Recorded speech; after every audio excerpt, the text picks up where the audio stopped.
History before World War I is a lie, and I'm going to explain with the most ridiculous narrative the world has ever seen. According to the mainstream narrative, from the years 1860 to 1910, we built all of the hydropathic centres, the springs, the water grid, the pipework, the water towers, all around the realm.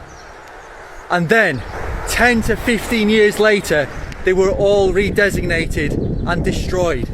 Why would they spend all of the money, the awareness and the consciousness to even be able to perceive that the water is sacred and to build their entire civilization after it? To put all of the resources, the time, the effort for it to just be destroyed a decade later. In the 1850s and 60s, and possibly even later, it was well known that places like London and cities and towns were very unhygienic.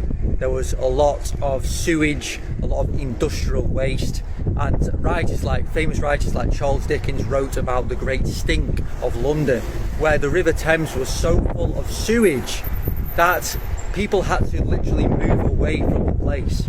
It is said they soaked the curtains in chloride of lime to mask the smell. It was that bad. And yet, according to the mainstream narrative, the same civilization of the 1850s, 1860s, 1870s and beyond built the entire spring network all around the world, such as these incredible structures with pipework that in places like the spa town of Harrogate is still in use today. The pipework was meant to last forever. They built the churches, the manors, the hydropathic centres, the bathhouses. They had knowledge unlike any other civilization, and yet apparently, according to the mainstream narrative, it was the same civilization that chucked poo out on the window of their own pipework, their own structures. See how ridiculous it is? The same civilization that valued water above anything else. They built their entire civilization around water. They built the bathhouses, the hydros, the pump houses, the water towers, springs in every single village and town and city in the realm would pollute their own water.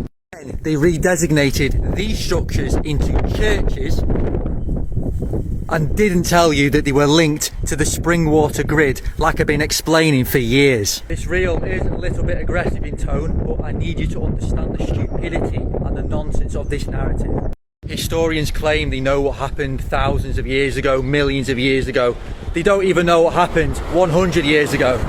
And sign up to my mailing list on my website if you're interested in getting notified when my book is ready. I will be explaining the depth of this in my book to come this year.